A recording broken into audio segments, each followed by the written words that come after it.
সকালে ঘুম থেকে উঠে যদি এই 4টি প্রার্থনা করেন তাহলে আপনার দিন শুরু হবে ঈশ্বরের আশীর্বাদে। জীবনে আসবে শান্তি, সাফল্য আর সুরক্ষা। প্রথম প্রার্থনা। পিতা পরমেশ্বর, আজকের নতুন দিনটির জন্য ধন্যবাদ। আমার পরিবার ও প্রিয়জনদের আশীর্বাদ করুন। দ্বিতীয় প্রার্থনা। আজকের পথ যেন আপনি পরিচালনা করেন। ভুল সিদ্ধান্ত থেকে রক্ষা করুন আমায়। তৃতীয় প্রার্থনা।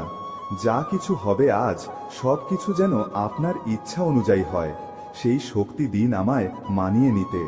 চতুর্থ প্রার্থনা। যারা আজও কষ্টে আছে, অভাবে আছে, তাদের পাশে থাকুন আর আমায় ব্যবহার করুন তাদের সহায় হতে। প্রিয় সন্তান, এই 4টি প্রার্থনা যদি মন থেকে করেন তাহলে সারা দিন আপনি থাকবেন ঈশ্বরের ছায়ায়। শেয়ার করুন যাতে অন্যের দিনও বদলায়।